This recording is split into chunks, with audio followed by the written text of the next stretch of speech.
Baba, katika jina la Yesu nakupa sifa na utukufu kwa ajili ya kipindi hiki. Naomba Mungu wa mbinguni utamaraki na utawale, katende mema kwa sababu yeye ni mwema. Unitumie Mungu wa uzima, maana mimi ni chombo. Nakemea kila roho inainuka kinyume kupigana na kanisa na neno lako, hiyo roho ishindwe katika jina la Yesu. Shetani ashindwe. Kila roho imeinuka kupigana na kanisa hili, nakemea katika jina la Yesu. Kasi ya giza, kasi ya uchawi na uganga na majini na Illuminati na namba 66 ya mpinga Kristo na ishindwe katika jina la Yesu.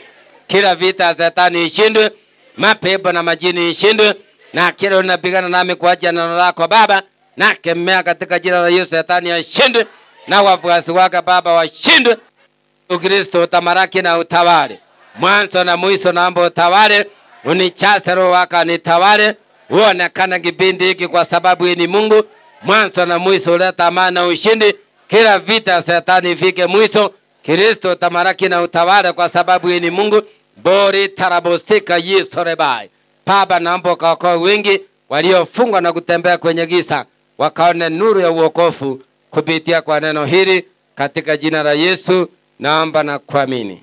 Amen. Amen. Bwana Yesu asifiwe. Basi na wakaribisha wote kutoka kitabu cha Nehemia 13 kuanzia 1 mpaka 14. Tasoma kwa uwezo wa Bwana. Maandiko yanasema siku hiyo walisoma katika kitabu cha Musa masikioni mwa watu wa ndani yake yalionekana maneno haya yameandikwa, ya kwamba Mwamoni na Mmoabu wasiingie katika kusanyiko la Mungu milele, kwa sababu hawako waraki wana wa Israeli kwa chakula na maji. Walimwachiri Paramu juu yao ili awalaani, lakini Mungu aligeuza ile laana kuwa baraka. Ikawa waliposikia Torati, wakawatenga Israeli na umati wa watu waliochanganyika nao. Na kabla ya hayo, Eliasibu kuhani aliyewekwa avisimamie vyombo vya nyumba ya Mungu watu, kwa kuwa alikuwa jamaa yake Tobia, alikuwa amemtengenezea chumba kikubwa hapo walipoweka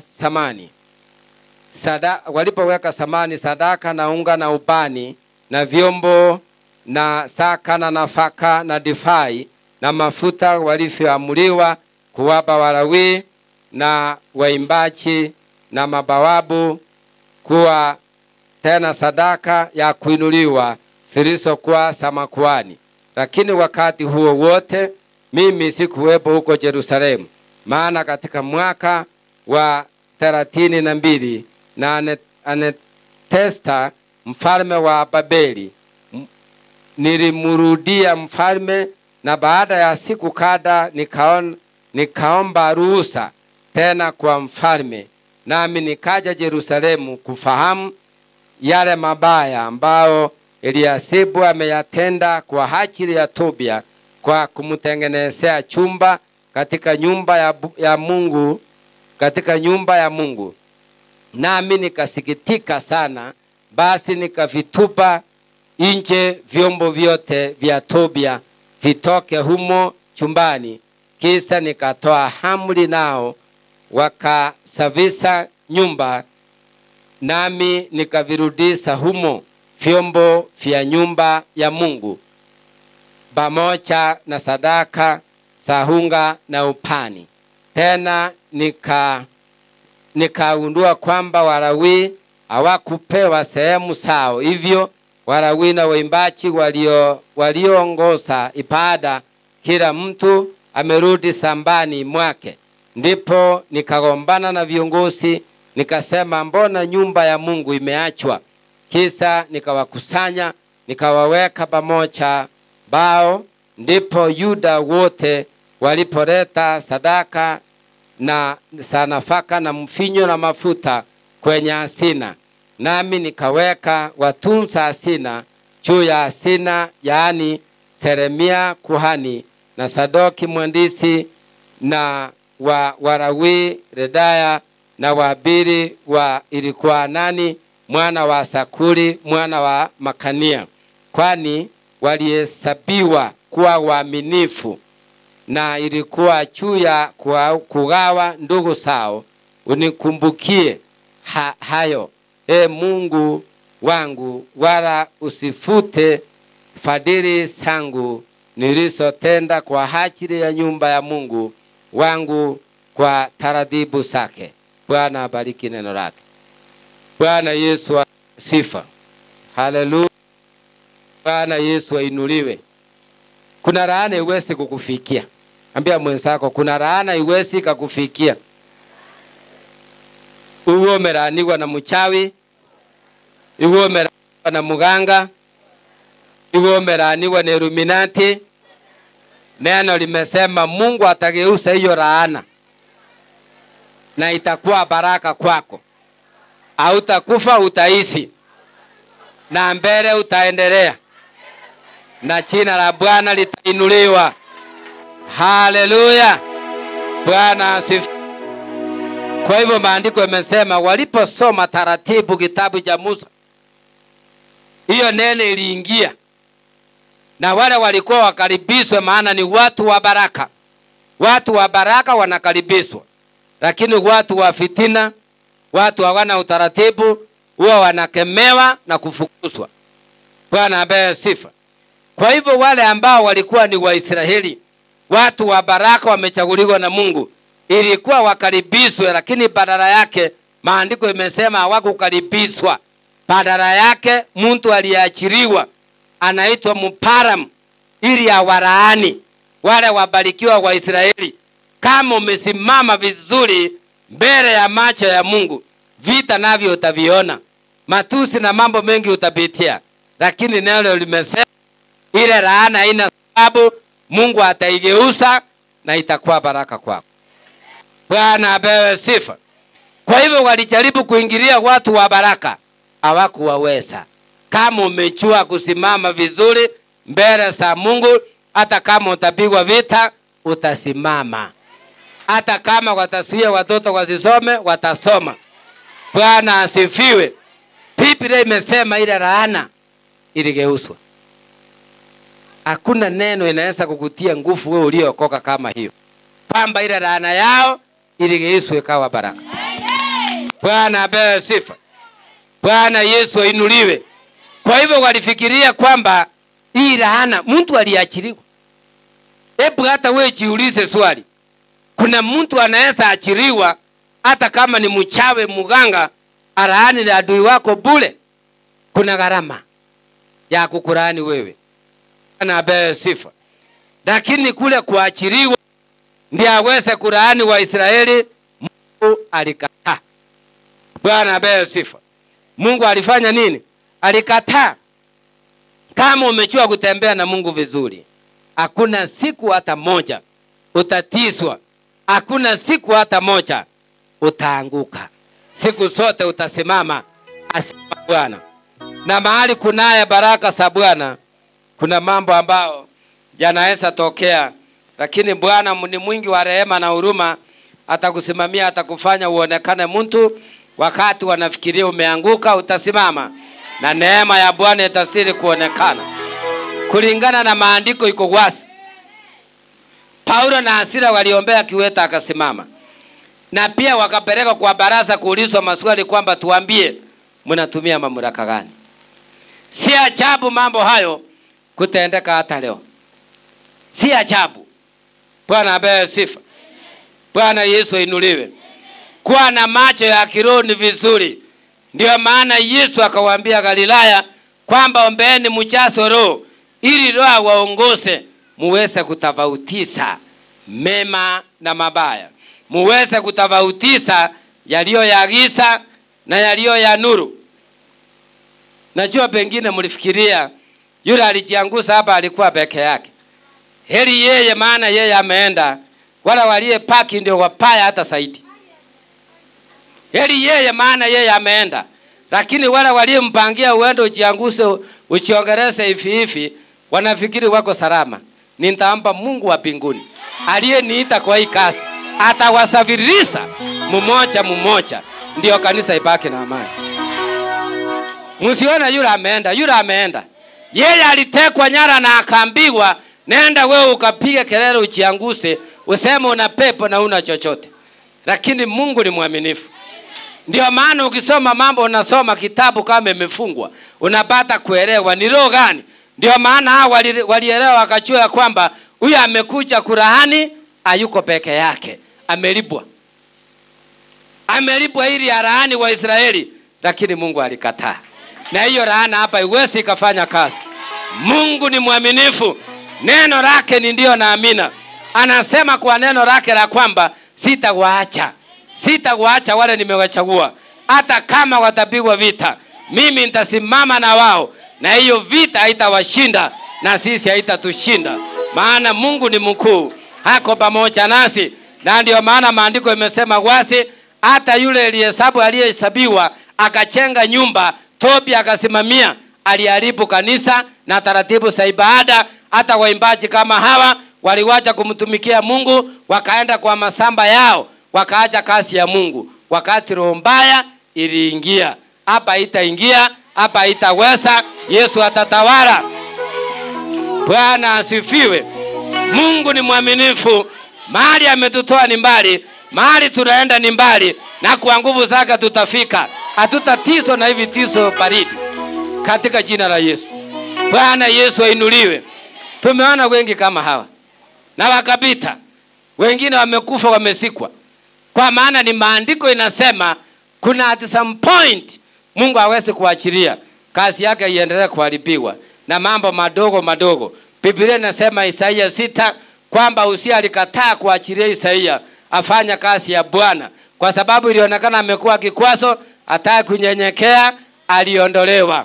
Maandiko inasema Samueli alimuombea Saul ili kwamba awe mfalme, paka akafunga, akatoa saka na matoleo, lakini Mungu alikataa. Kuna wengine hata uombe ufunge wiki mzima, hakuna kitu itatokea. Kama Mungu amekataa. Bwana asifiwe. Ni vizuri uchiochi wewe, ujue umesimama wapi, ujue uko pande gani, ndio kazi ya watumishi iwe rahisi. Hakuna roho mbaya na pepo mbaya kama ya kupigana na kanisa mahali ambao umebarikiwa. Hiyo lazima iondolewe, asema Bwana. Hiyo lazima iondolewe. Iwezi kuendelea, maana kuna roho mingi Mungu anataka aokoe, Mungu anataka ainue, ili waliyekataliwa zamani wakubarike nyumbani. Kwa nyumba ya Mungu wakubarike, mahali wametoka wakubarike, na sitakubali hiyo pepo itawale. Yesu peke yake ndiye atatawala, katika jina la Yesu. Kama Tobia aliondolewa ili ile kazi ya Mungu na utaratibu ya kanisa, akarudisha ibada zote. Upani ifanye kazi, maandiko imesema. Upani ifanye kazi, maandiko imesema. Yule alikuwa anapinga. Kwa hivyo mpinga Kristo ingiange mahali popote, anaingia mahali kuna roho. Anaingia kwa ndoa iliyo ya baraka. Anaingia kwa watoto walio waerefu ili awasuse na awarudishe nyuma. Bwana apewe sifa. Hata kazini unaweza pigwa vita na hujakosea mtu. Maandiko imesema vizuri, yeye mwenyewe walichenga nyumba.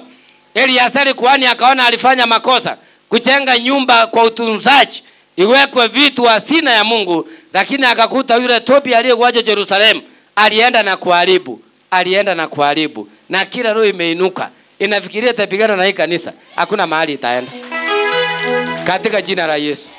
Mimi ninapotazama nyuma, najua Mungu ni mwaminifu, amenitakasa, amenitoa mbali. Hiyo mambo madogo siwezi kubali, katika jina la Yesu. Maana pia Mungu ameniweka hapa kuwa kuhani. Mambo kama hiyo kidogo siwezi kubali. Hizo roho ni kupigana nazo kabisa, yenye kuenda iende, yenye kubaki baki, na Yesu ainuliwe. Haleluya. Bwana asifiwe. Eliasari alikataa, akasema kanisa la Mungu haliwezi kuharibiwa wakati watu wamebarikiwa. Ukibarikiwa mheshimu mtumishi, mheshimu Mungu. Hujawahi Mungu, ulimuona mtumishi akakuwekea mkono, na hakukuwekea mkono umugeuzie laana. Laana hiyo maandiko yamesema leo nitaomba itageuzwa, itakuwa baraka katika jina la Yesu. Bwana Yesu ainuliwe. Kuna kipindi kingine sija kumpembeleza Shetani, atakusoea, atakurudisha nyuma. Mkemee katika jina la Yesu. Maandiko inasema umkemee na umuonyeshe njia aende, akuache huru ili umtumikie Mungu na uweze kuendelea mbele. Ndio maana maandiko imesema Mungu akageuza ile laana, na wewe uliyelaaniwa naomba Mungu ageuze hiyo laana iwe baraka katika jina la Yesu. Bwana aonekane, Bwana akutendee mema, mahali unaenda ukubarike, ili wale wachawi wajue ulikutana na Mungu, ili wale waganga wajue ulikutana na Mungu, ili wale Illuminati wajue ulikutana na Mungu. Kuna wengine hata uombe mwaka mzima hakuna mahali wataenda kwa sababu wamekatalia giza, na giza katika nabii hakika iwezi kutawala mwaka huu, iwezi kutawala hapa, iwezi katika jina la Yesu. Mungu aliyeniita mimi ni mwaminifu. Hata walale chini wainuke, neno litasimama. Hata wafanye chochote, neno litasimama. Hiyo vita lazima itafika mwisho katika jina la Yesu. Yesu akasema yeye ni mti mbichi, wanaweza kupigana acha na yeye, na wao ni mti mkafu. Bwana apewe sifa. Mtu wa roho utamwambia nini? Na wewe ni mti mkafu, hauna chochote. Bwana apewe sifa. Waliombewa waliyekuja kuharibu madhabahu, waliopaki ni wale waliotubu, lakini wale waliyekataa kutubu waliondolewa mmoja mmoja. Na hivyo ndivyo Bwana atafanya ili kazi yake iendelee katika jina la Yesu. Vita tulio nayo ni vita ya kukemea umaskini, vita ya kukemea magonjwa, vita ya kukemea roho mbaya siondoke, ili yule aliyeokoka akae kwa amani. Imekuaje tena yule aliyeokoka anaungana na giza kupigana na kanisa? Hiyo lazima itakoma. Bwana apewe sifa. Yeye ni mwaminifu. Ni maandiko imesema walio wa Mungu ni wa baraka, wamefunikwa na damu ya Yesu. Walipocharipigwa kulaaniwa, na yule aliyelipwa hawakuweza. Bwana apewe sifa. Na hiyo hata wewe hawatakuweza, hata mimi hawataniweza, hata kanisa hili hawataliweza, maana Mungu ndiye atageuza ile laana yao na itakuwa baraka kwetu. Tutainuliwa, tutabarikiwa 7 mara 70. Bwana anasema atatuinua. Tutasimama na yeye hata kama ni kelele. Hiyo ni kelele tu, ni kama upepo inapita, lakini neno la Bwana ni ndio na amina. Tutasimama, tutasonga mbele. Kama ni ndege tutaingia, kama ni ofisi kubwa hizo tutaingia. Wapende wasipende, baraka zetu ziko mkononi mwa Mungu. Hatutakubali kutingizwa. Kama Waisraeli hawakutingizwa, ni nani anaweza tingiza imani yetu? Haleluya. Bwana inuliwe. Hata walete sumu, Mungu atageuza, watakunywa wenyewe. Bwana apewe sifa. Hata wakikupangia wakora, watapigana wenyewe. Na ninataka niombe Mungu atume roho ageuza hata hao wakora, wakuje wakuambie vile walipanga usiku. Shetani aipike katika jina la Yesu. Bwana inuliwe. Bwana apewe sifa.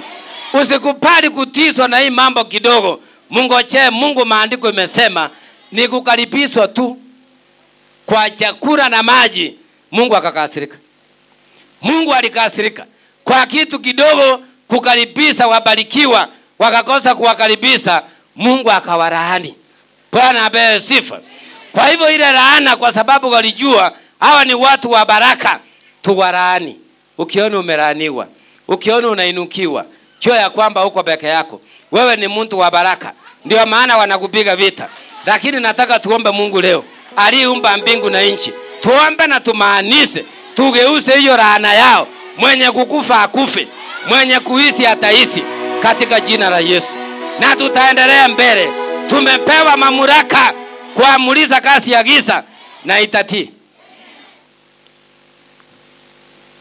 Si mnaona siku mwekelea mkono kwa kichwa, uliona ni mgusa?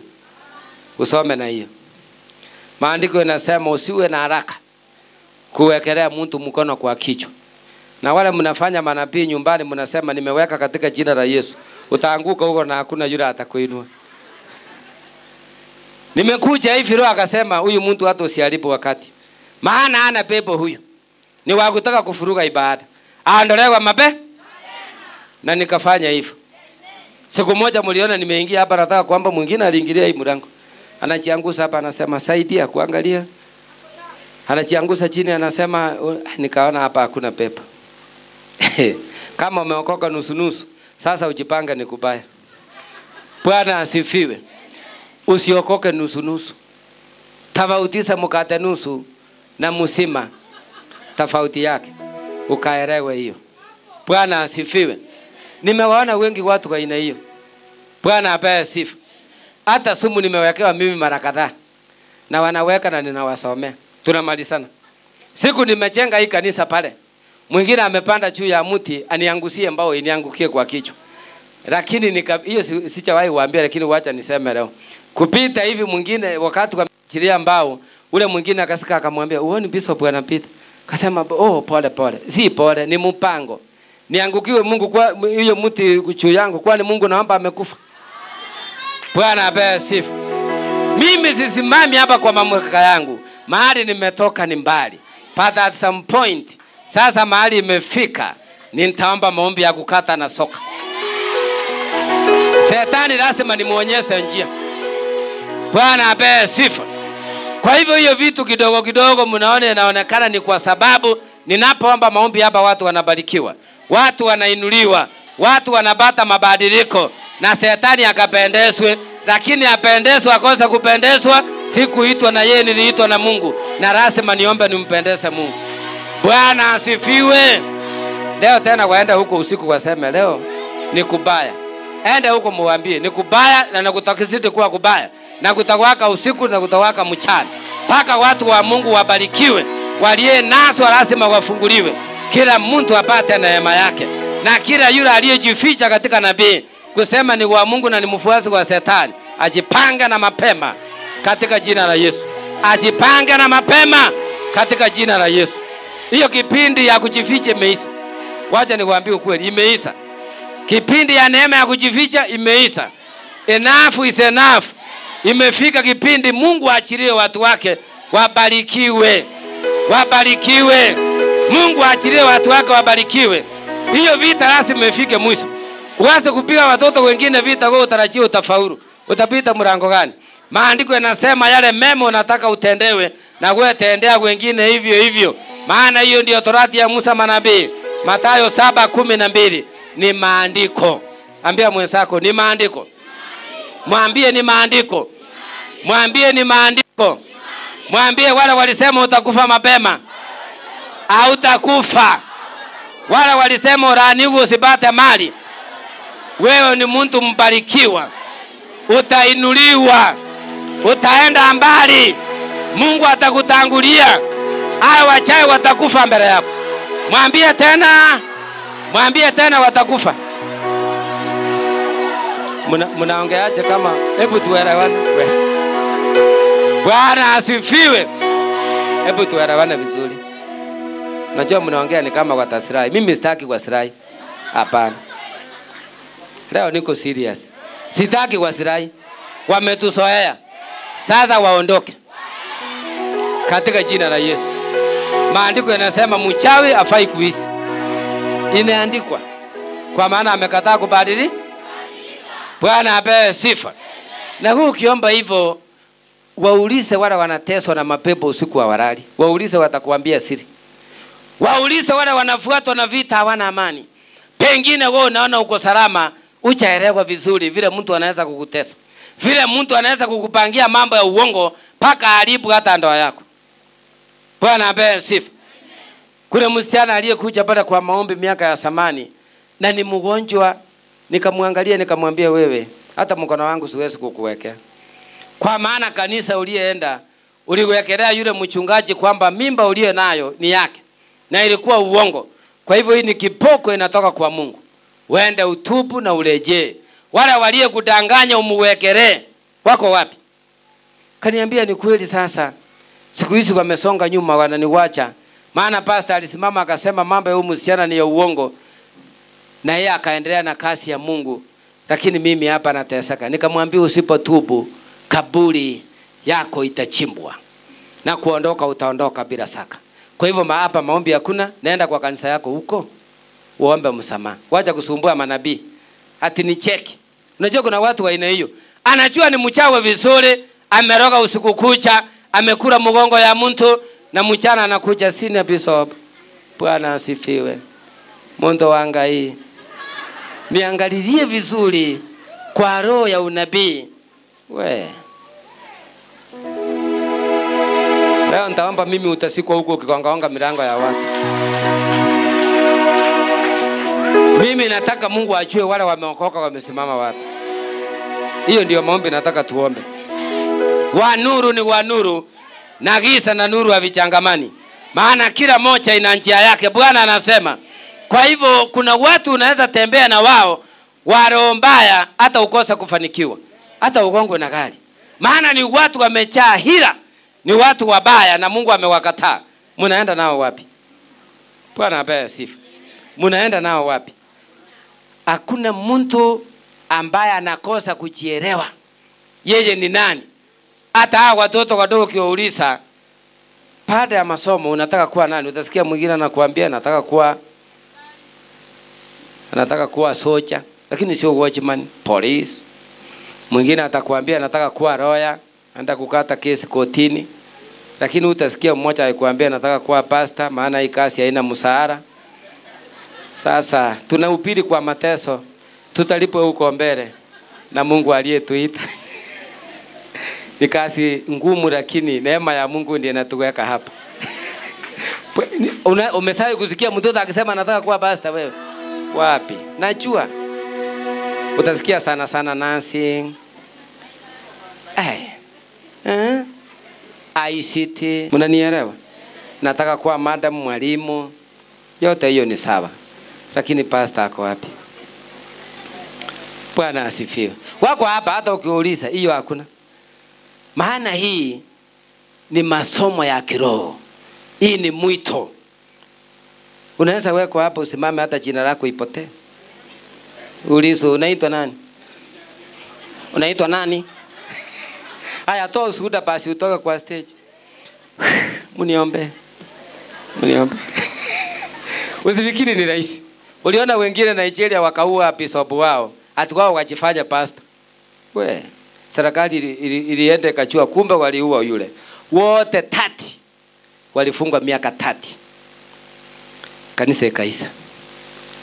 Usipigana na baraka isiyo yako. Wewe nenda na mkono yako vile na kutosea. Ukiona mtoto wa mwingine amefaulu, amemaliza kama ni udaktari, mupigie makofi. Ndio na wewe wako atakuja kupigiwa.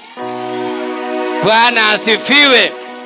Ukiona wa mwingine amekosa school fees, fanya vile tulifanya hapa. Mali unaweza. Wacha kuenda tena kuleta msene. Kwamba unajua sina walifanya hivi wakafanya hivi. Mimi hiyo ndio kazi yangu niliitwa. Kama wewe unataka kufanya nyamanza. Bwana apewe sifa. Wewe fanya ukijua kwamba ufanyii mwanadamu, unamfanyia Mungu. Maandiko imesema wale waliolaaniwa wa Israeli hawakujua wamelaaniwa. Mungu ndiye aliintervene. Mungu ndiye aliingilia akaona hao watu wamelaaniwa na hawana makosa. Bwana apewe sifa. Kwa hivyo ile laana haikupata nguvu. Usiwe mmoja wa wale ameombewa hapa na kwa mseneni huko.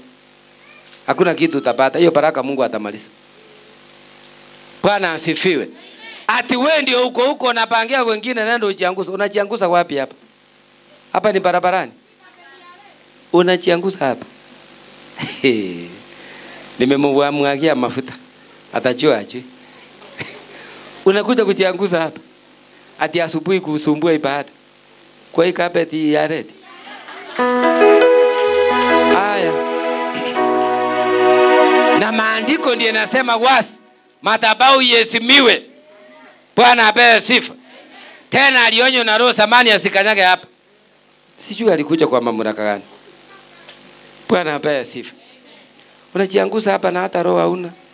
Una chochote. Unakuja kupigana na mimi. Sina bishop. Na nimesimama kwa madhabahu hii miaka 30. Na wewe hata miezi 2 haijakuisha. Wala walikutuma utajua ujue. Bwana asifiwe. Biblia inasema vizuri. Yule aliyekusika mkono akakusomeza muheshimu. Anaita kwa kimombo your guardian. Yule mwalimu amekufundisha shule. Yule mwalimu ako na mamlaka juu yako. Maana maandiko inasema hakuna mwanafunzi anapita mwalimu wake. Kwa hivyo wewe unyenyekee na utabarikiwa. Na ni vizuri hata ukitumwa Nashukuru sana msichana mmoja tukiwa kanisa mzee. Alikuja akaniambia ati kuna kijana mmoja aliona pipeline na muuliza na hajawahi muona na muuliza ati nimeambiwa wewe unatembelea gari namba gani na unatoka kanisani saa ngapi. Huyu msichana akaniambia inaonekana hiyo watu sio watu wazuri. Niliona siwezi kujibu kitu. Sijaambia hata wasasi wangu. Nimekuja pole pole ili nikuletee habari. Kama mtoto mdogo ananipenda hivi. Wewe nimekuambia ulikuwa na barara. Saa hiyo ukijipaka mafuta inasika mwili, unafaa nguo ya bei, wewe huwezi kunitetea. Badala yake wewe ndio unanipangia ati ni wawe mapema. Mimi kifo yangu na maisha yangu mikononi mwa Mungu. Yeye ndio anatumikia. Yeye ndiye aliniita. Bwana asifiwe.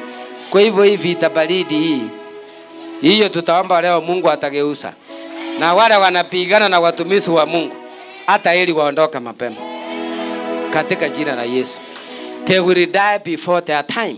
The Bible says so. Ni maandiko yanasema watakufa kabla wakati wao. Kwa sababu hawa si watu wa baraka.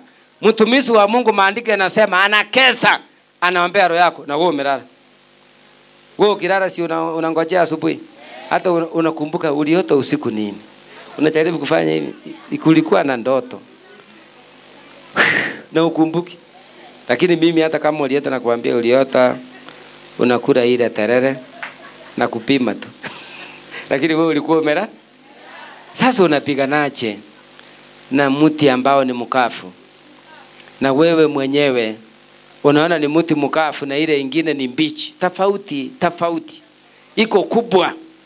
Bwana apewe sifa. Unajua baraka ya mwingine. Baraka ya uta ni tofauti.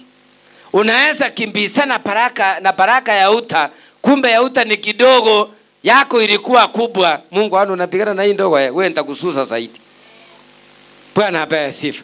Ndio maana maandiko yanasema tuombeane mema.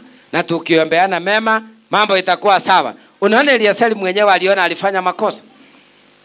Kumchengea yule Tobi. Na akaenda kuharibu taratibu za ibada. Akatoa huko. Kuna wengine hata mimi mnajua. Na pia naomba tofauti na mtumishi wa kawaida. Unakuta anasema askofu, ile upande unatumia hata mimi nipe nienda kuweka kwangu. Namwambia hapana. Maana napima roho. Hii si kuenda kwa kisa, na kisa kwa mamlaka gani? Kama roho hajasema siwezi kukupea. Lakini roho akisema nakupea. Lakini kama roho hajasema sitakupea. Maana hii kazi sio yangu. Niko na baba na ndiye mwalimu. Mimi ni mtu ya mkono. Hata fundi wa mjengo muulize. Ukiambia mtu wa mkono leta cement full, anakata analeta nusu. Huyo mtu anaweza kazi. Naambiwa kwenda huko unaleta kipimo nusu. Bwana asifiwe. Unaleta mtu wa mjengo mwenye anaelewa, leta maji ndoo moja, analeta moja. Lakini yule analeta mbili, huyo ataharibu kazi ya mjengo. Bwana asifiwe. Bwana inuliwe. Neno la mwisho likasema wale waliohesabiwa majina tumesoma hapo, ikasemekana hawa ndio walio waaminifu waendesha ibada za kanisa. Bwana apewe sifa. Tumetachiwa hapa wakamaliza waliokumbukiwa neema. Ni wale waaminifu, sio wale wa kwenda kuchochea wengine. Left, right, center. Wakimaliza wanasema Bwana asifiwe, wanainua mikono juu wanaomba na waoni kitu. Ndio maana maandiko yanasema wengine wanaomba lakini hawapati kwa sababu wanaomba vibaya. Bwana apewe sifa. Mimi ni nabii. Mambo yote iliendeshwa hii wiki. Ndio maana niliwaambia wiki hii mimi siko kwa maombi. Nitatafuta uso wa Mungu. Kwa hivyo ninajua ripoti ngapi niko nazo. Na vile nimehubiri hivyo, hiyo neno haitapita bure. Bwana atalipiza kisasi mwenyewe. Kwa maana anajua kuna wengine hawataki kanisa iendelee na watumishi wasiendelee. Mimi nilipata ajali mbaya sana na familia yangu, hali yangu ikaisha kabisa. Lakini wale watu niliona walituma message ya kusema pole, hawezi fika hata 5. Hiyo niwaambie tu kweli. Hata kupiga simu mtu aseme, "Baba askofu, hiyo gari tuliona vile imeisha hivyo, ulitoka." Mimi nilitoka, hata damu haikumwaika. Maana Mungu ako pamoja nami. Na nikasema hii gari, msichana yangu yule anasoma ngambo mkubwa akaniambia, "Dadi, hiyo gari uachana naye." Nikamwambia ni sawa, lakini nikasema Hii nitaifuta kutoka Ukambani mpaka Nairobi itengenezwe tena niendese nimwaibishe Shetani. Bwana asifiwe. Hiyo gari kama ungeiona kipindi kile haijanyoroshwa, haijafanywa chochote, haungeamini kwa macho yako. Kuna watu walikuwa hapo wametoka wasima bila kukuaruswa, bila kumwaga damu. Utajua kuna Mungu anaishi. Ndio naona hivi itabaridi siwezi pembele sana nayo.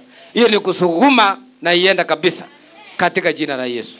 Kwa maana Shetani anasunguka mahali anajua huyu mti ni mpichi, kuna roho inatembea, inafanya kazi, inaokoa na kuponya roho na mioyo ya watu iliyopondeka. Sitakufa kabla Bwana hajatimiza ahadi yake. Bwana inuliwe. Hiyo miungano ya giza hiyo nitaiombea maombi ijawaionekana. Lazima Mungu atatawala. Yeye ni Mungu mwaminifu na ahadi yake haiwezi kufunjika katika jina la Yesu. Bwana inuliwe. Ndio mnaona sasa wamepigana vita usiku wameshindwa. Wamepigana kurusa ajali wameshindwa. Sasa wanakuja kimwili. Wanakuja kimwili sasa. Life. Kama wakora. Yaani wameanza kuja sasa life. Bwana apewe sifa. Hata hiyo life tutaonana bado. Bwana apewe sifa. Maana tuko peke yetu. Bwana inuliwe. Wewe umeshawahi kuona maskini yule matanga ikiwa hata usago, hata akinyezewa hawezi kukooa.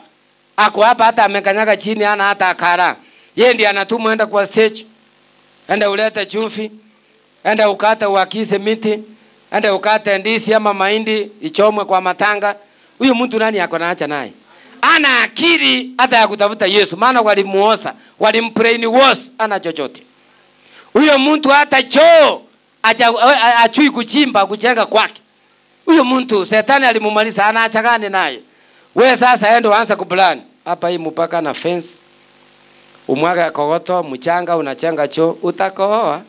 Kama utaomba vizuri, utakohoa utarasa hospitali. Ama hata ukirudi hapo utafutwa kazi.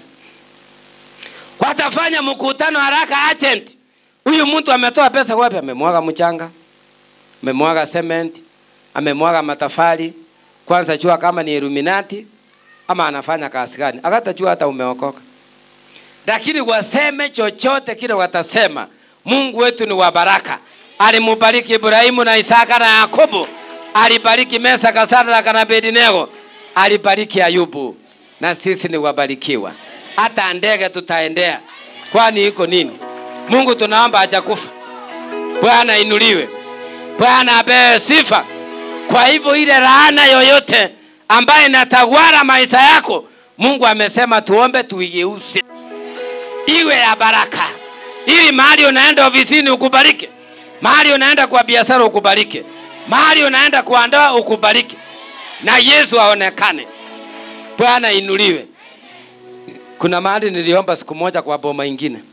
Nikakuta wasichana wa hiyo boma wote 6. Hakuna hata mmoja ameolewa. Wote 6. Na kumbe kuna mama mrafiki sana kwa hiyo boma. Nikisikia mgeni ameingia, naye anakuja haraka anasema, "Mgeni naomba tuchuane. Mimi ni family friend." Mbia mwenzako family friend. Na mimi nikamuuliza sasa, "Wewe ni family friend ni sawa. Na mimi naweza kuwa nani kwa hiyo boma?" Akasema, "Vile nimekuangalia. Wachungaji ndio wanafaa very smart suit na tie. Na naona uko na Biblia. Lakini naona uko na tofauti na wale wachungaji wa hapa." Ai. Nikamuuliza, "Hebu nieleze hiyo tofauti." Tifira nimefika hivi nimesikia niko na wasiwasi sana. Sielewi. Wewe ni nabii? Wewe ni nabii? Nikamwambia sasa, wewe wasemaje maana umesema umeniona tofauti? Nieleze. Nikamwambia basi vile umekuja hapa. Umekuja kuwasaidia kama family friend, kazi ama umekuja kuwasalimia? Hata leo nimekuja vile nimeona umeingia tujuane. Nikamwambia ukitaka tujuane na mimi utasanga. Ili uende ukuje baadaye mjuane kama marafiki nyinyi. Akainsist. Wakati aliinsist nilimwambia basi. Sasa kwa sababu nataka tujuane, sitaki tujuane, nataka niombe ile paka uliyetoa Mombasa inatesa watu iende. Mara moja nilimuona chini. Paka yule mama mwenye nyumba alikuwa anaangalia hivi na sino. Paka.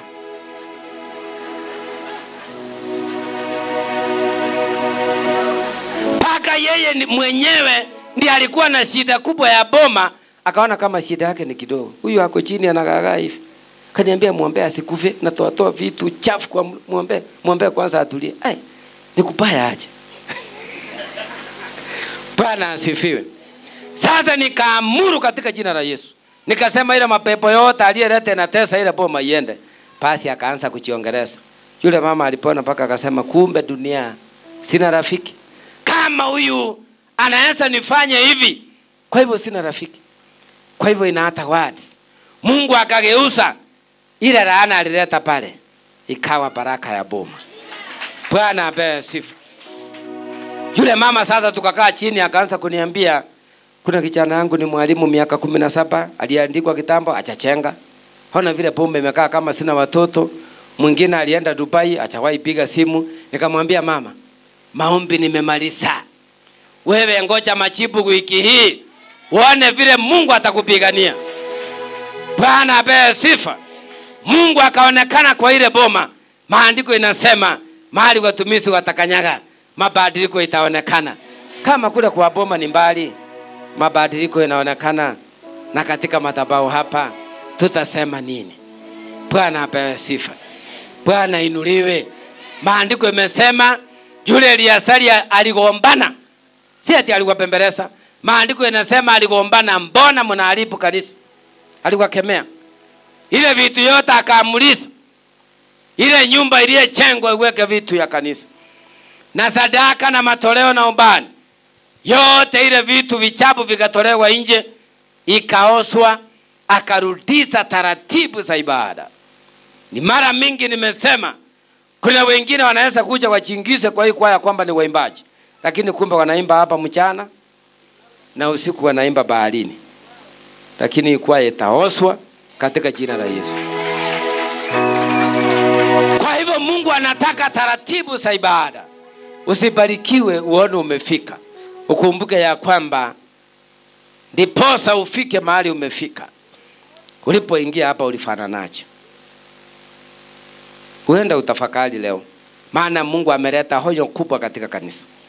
Uende ujiulize mahali umeingia. Umekuwa kinyume, uliangukia wapi? Vile Wakolosai inasema. Ili urejee, usinyang'anywe ile neema na baraka. Wakati ulikuwa una chochote, usharati ikuonekana kwako. Uchawi haikuonekana. Uganga haikuonekana. Fitina haikuonekana. Ni nini imekugeuza sasa? Bwana anauliza, ni nini imekugeuza sasa? Bwana Yesu asifiwe. Mali ya dunia itapita, lakini neno Amos inasema litasimama. Vitu hivi unaona mali na vitu ya dunia ni vizuri kuwa nayo ndio Yesu ainuliwe. Kwa sababu tunaposoma maandiko, wale watumishi wetu, wale watangulizi wetu walibarikiwa, walikuwa matajiri, lakini walimwamini Mungu. Walimuogopa Mungu, walijua Mungu ndio peke yake anapeana utajiri na mali. Bwana apewe sifa. Bwana Yesu ainuliwe. Ni jinsi gani ilivyo bora wakati ambao wewe umegundua siri ya uokofu. Siri ya uokofu ni gani? Wakati unaona Mungu wa mbinguni amekuinua, ufikirie sana, ukumbuke sana. Kumbukumbu la Torati inasema ukikula ukisiba mkumbuke Mungu muumba wako. Sirudi waanza kupigana na mtu aliyekusika mkono akakufanya ukaonekana. Hakuna vile unaweza ona Mungu isipokuwa ufanyiwe upatanisho na maombi na watumishi wa kuleta karibu. Hivyo ndivyo maandiko inasema. Lakini watumishi hawa wasikuombee wakati umekuja karibu, tena ugeuke uwe pepo kwao, waanze kuwalaani. Hiyo laana Mungu amekataa, haitafanya kazi. Yesu atatawala, Yesu atageuza hiyo laana, itakuwa baraka vile maandiko imesema. Na kama wewe mwenyewe uko straight kwa njia zako vile maandiko inasema, Isaya 1 kuendelea, kwamba kama utachagua kutii sheria za Mungu utakula mema ya nchi, lakini ukikataa utakula mabaya. Yaani utakuwa kanisani kama sinema, wewe huko tu, mgeni akiingia leo akiombewa maisha yake yanabadilika, anaenda. Hata juzi niliona mwingine akinipigia akiniambia, uliniombea hapo na ukaniambia neema yangu Kenya ni kidogo, lakini nikichikasa nichukue passport nitaenda ng'ambo. Ananipigia simu ananiambia, niko Jomo Kenyatta kwa ndege, niliitiwa kazi ya kufanya huko kwa kiwanja ya ndege Dubai. Unaona? Kiwanja ya ndege, na nilimwombea just once, not even twice. Mara moja tu. Sasa ananipigia ananiambia ile mlango ilifunguka. Lakini sasa nimekumbuka kama niko Kenya kwa ndege kuna papa aliyenitabiria, aliyeniombea, akaniambia neema yangu nitapanda ndege. Na nimekumbukia hapa, nimesema kabla ndege haijaondoka niombe. Kweli hiyo ujumbe ulinigusa. Na mahali nilikuwa nikamwambia wacha tuombe kwa ndege Jomo Kenyatta hapa. Nikamwambia enda salama. Na vile alifika akaniambia, baba, nimefika salama. Naomba unibariki nchi hii inekubali. Mnaona hiyo ujumbe? Lakini wewe ukifika unasema nimefika Dubai. Sini ataniambia nini akumbuko mkuru? Utajuaje kule umefika? Hata kama mtu anapigwa vita mahali amelelewa, wewe umeenda nje ugeni, ujui wanakula chakula gani? Ujui ni mapepo gani iko hiyo nje? Lakini yeye amenyenyekea na amesema, mtumishi, uniombee ili hii nchi inekubali. Inekubali. Na we mwenyewe hata hapa Kenya utawahi kuja uniulize, sina vile uliniombea nikapata kazi. Najua si watu wote wanafurahi. Niombee ili kazi inekubali. Hii position inekubali. Lakini unasema hii tunachapa kazi. Hii ni mambo ya kawaida. Ikiisha tena nitaambia sini niwekee mkono. Chukua simu sini, uko wapi? Bwana apewe sifa. Bwana Yesu ainuliwe. Rekebisha njia zenu, asema Roho wa Bwana. Ndio barikiwe. Usione umefika. Bwana apewe sifa. Wakati umeombewa, mheshimu mtumishi. Mheshimu Mungu. Kwa hiyo njia neema yako itaongezeka. Lakini usiende ujifiche kwa dhambi unasema hata sini anajua. Anajua nini? Bwana apewe sifa. Bwana Yesu ainuliwe. Ndio maana nilikwambia mimi usinitumie mtoto hapa. Mtoto akija hapa akuje na baba ama mama yake. Sitaki mtoto akuje kuleta majaribio hapa. Bwana asifiwe. Kama vile niliwaambia siku nyingine, mtoto mdogo msichana ananiambia atiombea mama yangu aolewe. Hiyo ni kusema nini? Kwa mtu kama mimi, mtumishi. Hiyo ni aibu. Kwa hiyo mtoto anataka kuniona akuje na baba ama mama yake. Ama kama ni orphan akuje na guardian wake. Tuongee wakiwa wawili. Bwana asifiwe. Kama ana wakuja naye, baada ikiisha afike nyumbani salama. Heshima idumu. Bwana asifiwe. Lazima tulee watoto wetu kwa njia ya heshima na adabu katika jina la Yesu. Kwa hivyo mimi nataka niombe maombi, Bwana akutangulie. Yeye ni mwingi mwenye rehema, mwingi mwenye huruma. Mahali unajua umekosea, hiyo ni onyo kwa kanisa. Mahali unajua umekosea, utubu. Na mwambie, Bwana, niko tayari kuanza mwanzo mpya. Sitasiriki njia mbili tena. Nimekubali maana nimeona dhambi na makosa yangu. Nataka niendelee mbele. Niposa tunapoomba pesa isikugeuze. Hiyo ni mali ya dunia. Watu wako na pesa hata hawaongei. Utakuta mtu ako na mamilioni lakini pada anasema Mungu atusaidie siku moja tupate pesa. Pako unasidwa. Siku moja ukapata pesa na ukijaribu kumchunguza pole pole, utakuta mtu hata ako na more than 10 million. Na ametulia tu anasema sasa hii dunia inatutesa, hatuna kitu, paka anaingiza serikali hapa. Lakini pesa ako naye. Bwana asifiwe. Lakini mtu amepelekwa kazi hapa ng'amba na akina seli amelipwa 15,000 ama 20. Anatembea hiyo anasema unacheza na mimi. Paka unashindwa hii mtu apime kichwa matala bado imefunguliwa. Kama anaruka na hii 20,000 sasa apime pengine kasoro imeingia kwake. Bwana apewe sifa. Ukitaka kujua watu wako na mali, wanaongea few words, hata hawana mambo mengi. Tasikia tu hai. Kama ameokoka, praise the Lord. Wamuseme amen. Hakuna hii musene mingi. Bwana apewe sifa. Na anaweza kuta hata mtu wa bodaboda anamwambia nipepe kidogo nifikise pale. Ukifika mahali anakuambia unaona hiyo hali ya braki hiyo brado kubwa nisimamishe hapa. Naona anafinya unashindwa, ni dereva, ni mwenye gari. Pako unashindwa, alafu anakuambia uliza hata wa bodaboda hapa. Alafu hata kama mlielewana 100, anakuachia hata 1000 anakuambia umeniendesha vizuri. Pako unashindwa.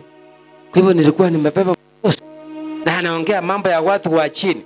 Ni maandiko inasema kuwa mtu humble mbele za Mungu.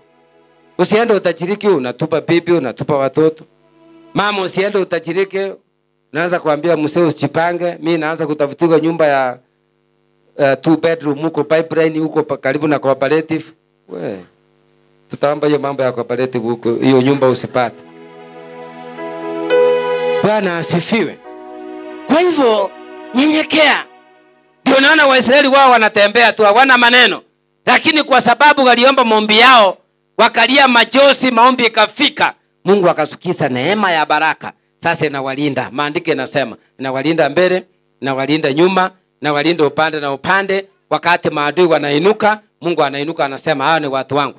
Ndio maana maandiko yanasema Abrahamu akaambiwa na Mungu, mahali utaenda ni nchi ya ahadi, nchi ya baraka. Mwenye atakubariki, mimi nitamubariki. Mwenye atakurahani, na mimi nitamrahani. Iwe hivyo na wewe kwako. Mahali unaenda, Mungu akubariki. Na yule ataweza kupigana na wewe, Mungu amrahani. Katika jina la Yesu.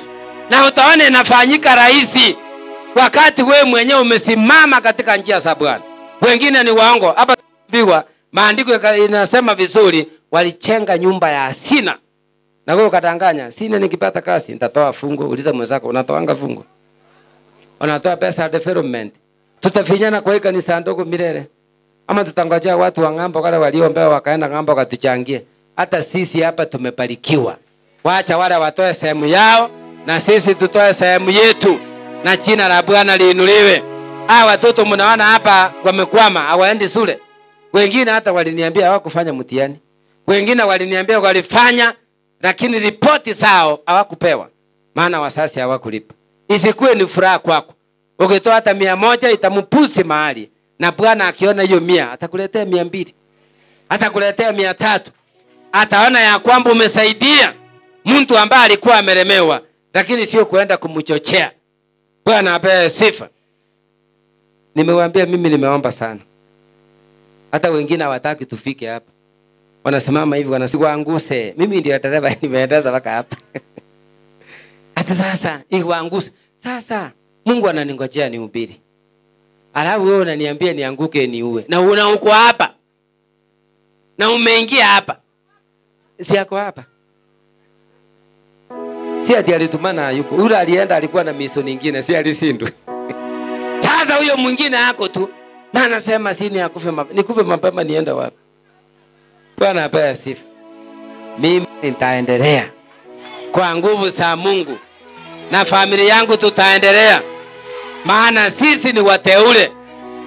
Unajua watu hawana aibu. Wengine wanaulizanga maswali unawaangalia hivi. Mmoja akaniuliza kwa nyumba ya maombi samani kwamba askofu, mbona wewe ni nabii? Tena bibi yako ni nabii, kwani mliwekeana mkono? Hiyo swali hata wewe ukiwa mjinga unaweza uliza mtumizi hivi. Si wewe ukuje ile mambo imekuleta. Lakini kwa sababu niliona wacha ni mjibu tu. Nikamwambia hivi. Sisi tulipatana hivyo kila mtu akiongea na Mungu wake vile Mungu aliita. Kwa hivyo ni Mungu alituunganisha. Uko na swali lingine? Akaniambia sijui aliona aje wakati nilimjibu akaniambia kama nimeuliza vibaya unisamee. Kabla sijatoka hapa unisamee. Huyu nikaona ni mwerefu. Bwana apewe sifa. Bwana Yesu ainuliwe. Kwa hivyo na wewe be careful. Kama wanaweza niuliza hivyo, unaonaje na wewe? Sikata kuuliza. Bwana apewe sifa. Kwa hivyo dunia imechafuka. heshima imerudi chini. Lakini hata kama utaona uone umefika mahali, kumbuka kuna siku ulilala chini ya box Nairobi, ulikuwa una nyumba. Ulipokanyaga hapa ukapata maombi, ukanunua mattress, ukajua kulipa nyumba, hujawahi fungiwa, uko kwa kasi nzuri, neema hiyo ichapungua ndio hii. Usije ukaiwekea madharau. Kanisa hii imeinua watu wengi. Sitaki niombe tena nione mambo nimeona. Bwana apewe sifa. Mungu akikasirika ataanza kususa. Ataanza kususa, aone hii watu kama wamegeukia kanisa na watumishi wangu, wacha na mimi nianze kuwasusa. Mnataka ifike hiyo kiwango? Bwana apewe sifa. Heshima sio utumwa.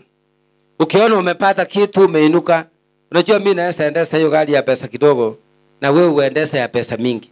Lakini ujue ya kwamba kuna neema tofauti. Hiyo neema mimi nilikuombea inakutosha. Na mimi yangu kuna vile Mungu ameiweka. Niliona mwingine akisema unajua tulifikiria mchungaji akiwa ana chochote ndiye anajikaza sana anatuombea. Ana chochote. Yuko watoto wake watasoma namna gani? Kwa hivyo yuko wengine wananiombea mimi nikuwe maskini. Nitageuza hiyo laana yao ya maskini inakuwa utajiri kwangu. Katika jina la Yesu. Bwana asifiwe. Sasa nikija hapa na kia suti nemose, mtaniamini?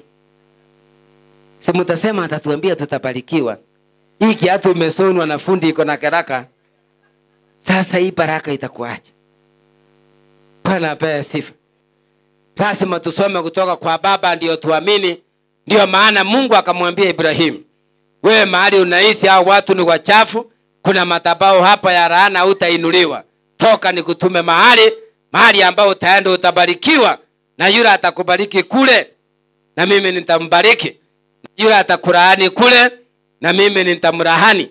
Kwa hivyo kulingana na maandiko ya leo, mahali unaenda wewe uliamini maandiko haya, Bwana akupiganie, Bwana ageuze ile laana iwe baraka juu yako, na wale wamelipwa wanatafuta uso wako waangamie mbele zako. Jina la Bwana liinuliwe. Maana maandiko yanasema yule Balaam aliandikwa ili alaani wa Israeli, ila laana Mungu alikataa. Tunataka tugeuze kila laana ambao Shetani ameweka mbele yetu irudi iende na sisi tubarikiwe. Tusimame mbele za Bwana. Bwana atupiganie, Bwana atuonekanie. Vile alionekana wakati wa Nehemia, akatenda mema, na sisi atutendee mema. Mkono wake wenye neema uonekane, kwa sababu Mungu ni mwema kwa walio mema. Haleluya. Santarabosi karadora dai. Nenge Yesu ribagantarabosaya. Baba, wewe ni Mungu mwenye rehema, Mungu mwenye mamlaka, Mungu usiyeshindwa. Maandiko imesema wakati maandiko ilisomwa, Baba, ilionekana kuna wale waliandikwa wakatoa pesa wakamwandika yule Balaam ili awalaani wa Israeli, lakini kwa sababu wewe ni mwaminifu uligeuza ile laana ikawa baraka. Mungu mwenye rehema, watu wako wanateseka, wengine na magonjwa, wengine na madeni, wengine Baba wamefungwa kiroho, wengine wanahangaika katika ndoa Jehova, wengine wanapigwa vita kwa ajili ya kazi yako, wengine wamepangiwa kuoa na sumu na wakora. Naomba Mungu wa uzima, kulingana na neno hili ukageuze hiyo laana iwe baraka mbele yao. Uonekane Jehova Mungu, kwa sababu yeye ni mwema. Hata yule kuhani Eliasari, yeye alilinda kanisa, alileta utaratibu wa ibada, kwa sababu Mungu unawachua walio wako. Unawachua Mungu wa rehema. Wengine ni wagonjwa Baba, wengine wamesugumiwa kansa, wengine wamesugumiwa mateso. Hiyo yote ni laana Baba. Tumekuza kugeuza laana ili tuwe huru Baba, kwa sababu yeye ni Mungu. Bori tarabosi karabai. Maandiko yanasema yule atakaribisha nabii atapata baraka ya nabii. Bori tarabosi karabai. Kila roho iliyekuja kujaribu kanisa leo, tumelaani hiyo roho, tumekemea hiyo roho katika jina la Yesu. Hiyo miungano yote iliyopangwa usiku kuja kupigana na kanisa hii. Tumekuja kukemea kazi ya wachawi, kazi ya minati, tunakemea Baba. Kazi ya vitisho, tunakemea Baba. Mapepo na majini, tunakemea Jehova. Kazi yote ya giza, tunakemea Baba. Kazi yote ya majini, tunakemea Baba. Hiyo dada anatumika na Shetani, hiyo Shetani yake tunakemea katika jina. Kazi ya giza yote tunakemea Baba katika jina la Yesu, katika jina la Yesu.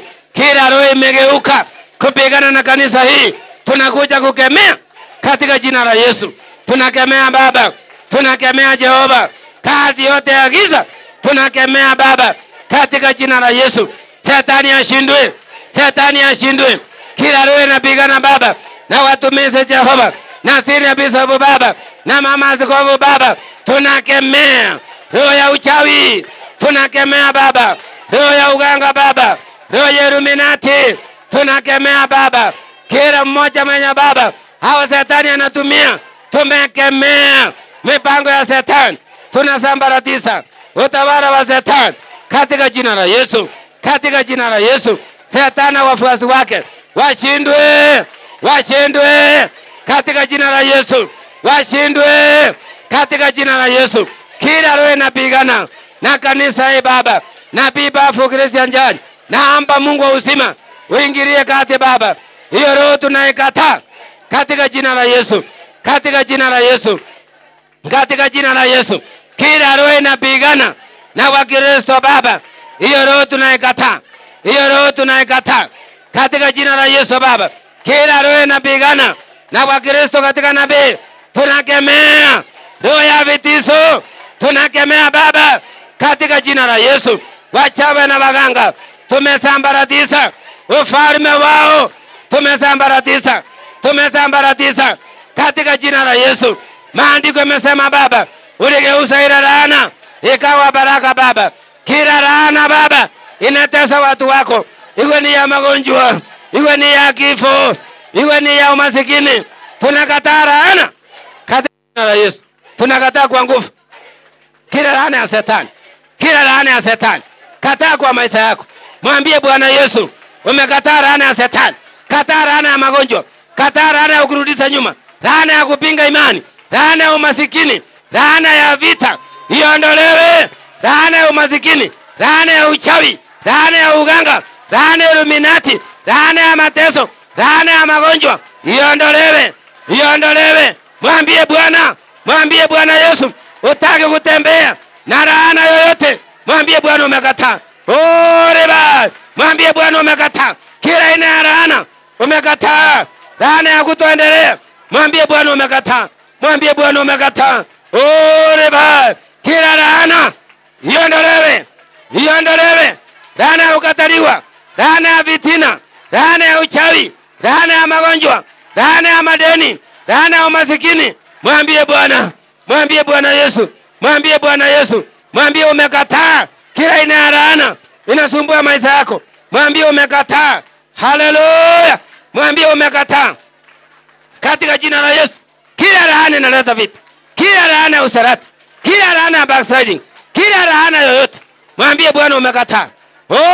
Riba, mwambie Bwana umekataa. Laana ya mateso, laana ya kansa, laana ya HIV and AIDS, riba, laana ya pressure, laana ya magonjwa ya sukari. Mwambie Bwana Yesu, mwambie Bwana Yesu umekataa, umefunja laana, unataka kusonga mbele. Mwambie Bwana umekataa. Haleluya, Bwana Yesu Mungu mwenye rehema. Haleluya. Riba, laana ya kuharibu kanisa na ikataa milele yote, na ikataa milele yote katika jina la Yesu. Kila aina ya laana ifunjike sasa, kila aina ya laana katika jina la Yesu ifunjike, ifunjike. Mwambie Bwana Yesu akufunjie laana, mwambie ifunjike katika jina la Yesu. Laana ya uchawi ifunjike, laana ya uganga ifunjike, laana ya Illuminati ifunjike, laana ya usharati ifunjike, laana ya vitina ifunjike. Rabai, Baba Rabi, funja katika jina la Yesu. Kila aina ya laana ifunjike sasa, kila aina ya laana ifunjike Baba katika jina la Yesu, katika jina la Yesu. Kila laana, Rabai, laana ya Illuminati, laana ya mateso, laana ya magonjwa, vita ya Shetani, mapepo na majini, ndoto za kuzimu, hiyo yote ni laana. Baba ondoa katika jina la Yesu. Ribai ganta saida, ondoa Baba laana ya madeni, iondolewe, iondolewe. Baba geuza, Kristo geuza, geuza sasa, iwe baraka Baba. Oh Jehova, ondoa hiyo laana, ondoa hiyo laana ya kifo, geuza Baba, iwe baraka ya uzima, geuza hiyo masikini, iwe baraka ya utajiri na mali Jehova. Geuza, mwambie Bwana geuza. He, ribai, Baba geuza. Katika jina la Yesu. Geuza Baba. Geuza Baba. Geuza laana ya mateso. Oh ribai. Geuza Baba. Geuza Baba. Hiyo laana iwe baraka. Iwe baraka. Geuza Rabi. Tawala Jehova. Wewe ni mfalme. Wewe ni Mungu. Umejaa rehema. Umejaa neema. Wastahili. Wastahili Baba. Geuza hiyo laana. Watu wako wanahangaika. Geuza hiyo laana. Iwe baraka juu yao. Waone wema. Waone mkono wako. Wabarikiwe. Wainuliwe. Katika jina la Yesu. Onekana Baba. Onekana Jehova. Ribai. Mwambie Bwana Yesu. Sasa onekane. Sasa onekane. Sasa onekane. Ageuze hiyo laana. Iwe baraka. Umechoka kutembea na laana za Shetani. Unamhitaji Bwana. Haleluya. Haleluya. Haleluya. Naomba Mungu usukise roho ya kuondoa laana. Naomba Mungu wa mbinguni usukise roho ya kuondoa laana na kuwapa roho ya baraka. Ndio. Rabi Baba, ribai. Yes ribai. Ratini Baba. Ribai control. Santa la saida kai. Nenge Yesu radin. Sukisa roho ya baraka. Yes Lord Almighty. Sukisa Baba. Roho ya baraka. Roho ya ushindi. Roho ya kuinua. Roho ya kuwapa tumaini. Roho ya kuwatakasa. Roho ya baraka. Roho ya baraka. Mwambie Bwana nisukisie roho ya baraka. Mwambie Bwana Yesu nisukisie Baba roho ya baraka. Nisukisie Jehova roho ya baraka. Bwana Yesu nisukisie roho ya baraka. Na mimi niwe mbarikiwa. Niwe mbarikiwa. Niwe mbarikiwa Baba. Niwe mbarikiwa Baba. Niinuliwe Baba. Najua maadui hawapendi nikibarikiwa. Wewe uliyeniita Jehova. Wewe ni mwaminifu. Uniinue Jehova. Unitakaze Jehova. Unitakaze Jehova. Unipe neema mpya Jehova. Unifunike Jehova na damu ya Yesu. Ninajua wengi Baba hawajapendezwa vile na kutumikia Baba. Unipe neema nyingine. Uniinue Jehova Mungu. Waipise maadui wangu. Unifunike na damu ya Yesu. Unitakaze Jehova.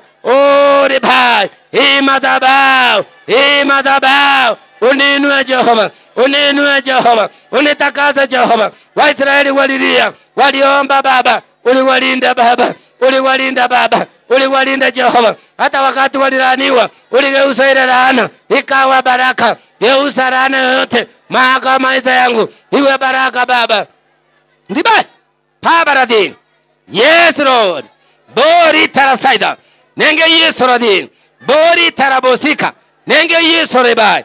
Baba wewe ndio mwenye uwezo. Unipiganie Baba hiyo vita vya maadui. Unipiganie Baba hiyo vita vya maadui katika jina la Yesu. Kapigane mbele yangu hiyo vita vya maadui katika jina la Yesu. Ulishinda Baba. Kuligoto ulishinda.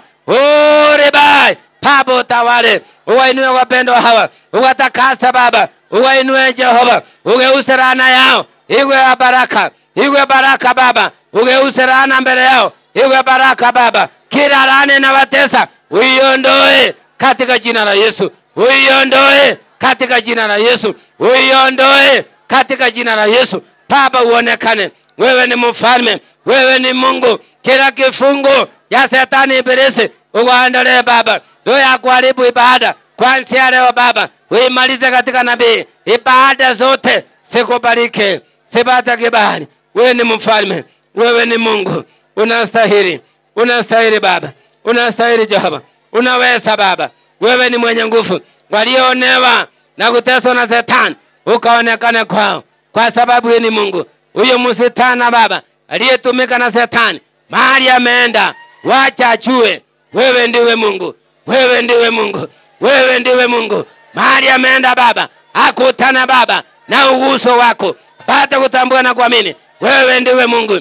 na wafuasi wa Shetani wameamua Baba kupigana na hii kanisa Baba, wacha uachilie uhuso wako juu yao, uangazie Baba. Maandiko inasema wewe ndio uliangazia yule Sauli akawa kipofu, hakuona tena. Kila roho inapigana Baba na watumishi na kanisa hii, naita Baba, naita Jehova, uangazie, uangazie, uangazie Baba. Hao maadui wote wamekuwa kinyume Baba, uangazie Baba, uangazie Jehova, uangazie Baba. Vile uliangazia Sauli, uangazie Baba, katika jina la Yesu. Naita roho, naita roho Baba, naita Roho Mtakatifu, roho uangazie Bwana Yesu. Ulisema Baba, Bwana Sauli wanitesa, ribagantarabosaya. Baba Mtakatifu, Mungu wa uzima, Mungu mwenye rehema, uingilie kati Baba, upigane hivi vita, maana maandiko yanasema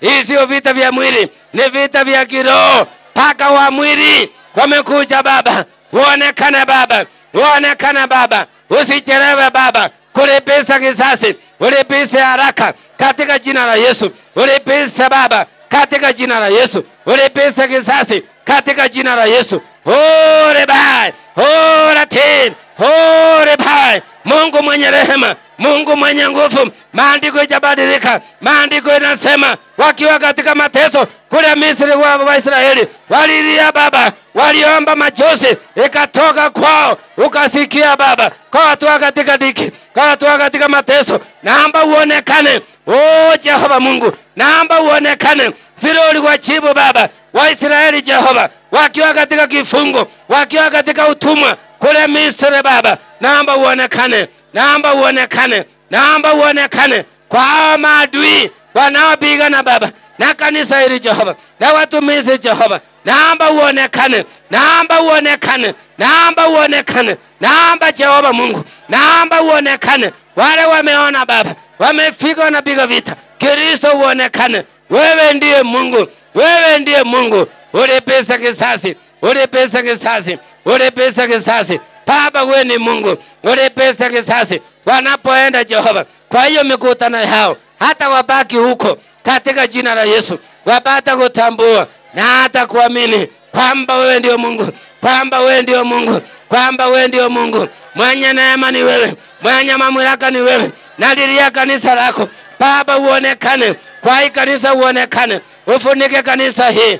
Oh Jehova Mungu, uonekane Baba, uonekane Jehova, ufunike kanisa hili na damu ya Yesu, na damu ya Yesu. Na watumishi wako Baba, uwafunikie Jehova na damu ya Yesu, na damu ya Yesu Baba, na damu ya Yesu Jehova, na damu ya Yesu Baba. Na kila roho iliye hapa kupigana na hii kanisa, hiyo roho iangamize katika jina la Yesu. Hiyo roho isiwe na nafasi, uiangamize, uangamize hiyo roho katika jina la Yesu, katika jina la Yesu, katika jina la Yesu. Uangamize hiyo roho katika jina la Yesu, uangamize hiyo roho katika jina la Yesu. Uonekane Baba, uonekane Jehova, uonekane Rabi. Pore Baba, wewe ndio uliyosema katika roho Baba, kanisa hili nikisema Baba, nikisema kitakatifu itainua wengi. Sira roho zimeinuka kupigana na hiki sema, sibata kushindwa katika jina la Yesu. Bwana utawale, Bwana utawale. Ulipiza kisasi mwenyewe, ulipiza kisasi mwenyewe, ulipiza kisasi mwenyewe. Uonekane Jehova Mungu, usichelewe kulipiza kisasi, usikubali hiyo madharau iendelee. Pale Baba uonekane, ulipiza kisasi upesi, kwa sababu wewe ni Mungu. Uonekane Baba, uonekane Jehova Mungu, utende makubwa. Jehova Mungu wa Yakobo, uinuliwe Baba, utukuzwe milele. Waliosukumizwa laana wateseka katika dunia hii, nimekuja kuomba ili kwamba Mungu wa mbinguni ugeuze laana mbele yao. Laana hiyo ya mateso uondoe Baba, uondoe Baba, uondoe Baba, uondoe laana kwao katika jina la Yesu. Uleta baraka juu yao, uwainue tena kazini, uwainue kwa ndoa, uwainue kwa biashara, uwainue kwa roho, uwainue kila kona, uwainue hata waimbaji wainuliwe, wasena wa mama wainuliwe, Sunday school wainuliwe, yote wainuliwe kila kona Baba. Wenye imani wainuliwe, wainuliwe, wakauone wema wako na mkono wako. Sante Baba, sante Rabi, kwa maana umetenda. Haleluya, haleluya, haleluya, haleluya, haleluya. Borita saida nenge Yesu rebai santa rabosaya. Mungu wa Yakobo, mwenye rehema ni wewe, mwenye mamlaka ni wewe. Yule ako tayari Baba, ameona amekosea Baba, ameona ameomba msamaha. Msamehe Baba, msamehe Baba, msamehe Kristo. Mlecheze kwa neema, neema ya samani, neema ya kwanza Baba. Maandiko yanasema walianzia katika roho wakamalizia mwili. Yule amerudi kwa mwili, mrudishe katika roho, kwa sababu wewe ni mwema. Wewe ni Mungu mwaminifu, umejaa rehema na neema. Yule mwenyewe ameona dhambi na makosa yake, ametubu na kurejea. Mtakase na umsamehe na umubariki Baba. Santa rabosaya, maana umegeuza ile laana sasa imekuwa baraka. Mungu wa mbinguni, Mungu wa uzima, Baba wa Ibrahim na Isaka na Yakobo, awabariki na kuwalinda, awatangulie, awaongoze, awakutanise na baraka zake. Inua mikono yote kwa njia ya kusalenda. Mwambie Bwana unikutanise. Mwambie Bwana unikutanise. Mwambie Bwana unikutanise na baraka zako, na baraka zako, na baraka zako. Maana umegeuza ile laana nililaaniwa, imekuwa baraka kwangu, imekuwa baraka kwangu, imekuwa baraka kwangu, imekuwa baraka kwangu. Na kuanzia leo mimi ni mbarikiwa, mimi ni mbarikiwa. Haleluya, mimi ni mbarikiwa. Santa rabose karadai nenge Yesu radhi. Santa Baba, kwa sababu umetenda. Uinuliwe na uimidiwe. Mwanzo mpya umeanza sasa katika jina la Yesu. Santa rabose karadai. Pokea sifa, pokea utukufu.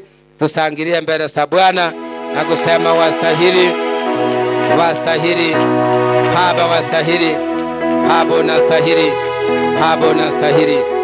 Wewe ni Mungu mwenye rehema, mwenye mamlaka, mwenye neema ni wewe, mwenye nguvu ni wewe, mwenye kuinua ni wewe, mwenye kubadilisha maisha ni wewe, mwenye kuleta wokovu ni wewe, mwenye kuinua ni wewe, mwenye kusamea dhambi na makosa ni wewe Mungu, ni wewe Mungu, ni wewe Jehova, ni wewe mfalme, ni wewe Baba. Wastahili, wastahili, wastahili, wastahili. Kama unaona kwa maisha yako hujasimama vizuri mbele za Mungu na hujaokoka, uje mbele uombewe. Bwana anze mwanzo mpya na wewe katika jina la Yesu. Kama unajua vizuri hujasimama vizuri mbele za Bwana, Bwana anaitana kwa moyo wa huzuni, kwa moyo wa huruma. Anasema rejea, anasema rejea, muoswe, mutakaswe, mukubalike mbele za Bwana. Bwana anaitana, nasema rejea. Mungu ametambi na makosa katika jina la Yesu. Bwana anasema jitakaseni mbele zake. Muoswe. Bwana ameleta roho wa baraka, anataka kubadilisha maisha yenu. Asema Bwana wa majeshi, sema Bwana, mimi ni mwenye dhambi, nisamee dhambi na makosa yangu. Mahali popote nimedurumu, mchane yatima na maskini, na mahali popote nimekosea njia, iwe ni kwa kanisa hii, ni kwa watumishi, Mungu wa uzima, unisamee, unisamee, unisamee. Nimeamua kuanza mwanzo mpya. Mahali nimekosea, nimeomba msamaha, nimeomba msamaha, nimeomba msamaha. Nisamee, futa jina langu katika kitabu cha uzima, uniandike leo katika kitabu cha uzima, na popote niendapo kuanzia leo Sitaona haya kusema Bwana Yesu ndiye Bwana na Mwokozi wa maisha yangu, na nitakiri na kusema Bwana Yesu ameniokoa. Bwana Yesu ameniokoa. Bwana Yesu ameniokoa. Bwana Yesu ameniokoa. Katika jina la Yesu naokoka na kuamini. Amen. Inua mikono yote juu sasa. Sema Bwana Yesu, mahali ninaenda kuanzia leo, laana zote za dunia zimeniondokea. Mimi ni mbarikiwa. Unikutanishe na baraka zako katika jina la Yesu. Naokoka na kuamini. Amen. Amen. Yesu makofi. Amen. Amen. Kama kurudi mahali tulikuwa kuombe maombi ya 37 na umeke sua kabla uende jina lako umeliwacha nyuma, kuendelea kuombewa na Bwana wa majeshi atatembea na wewe siku zote. Haleluya. Kama nilikuwa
matunda mema, kukatwa na kutupiliwa mbali.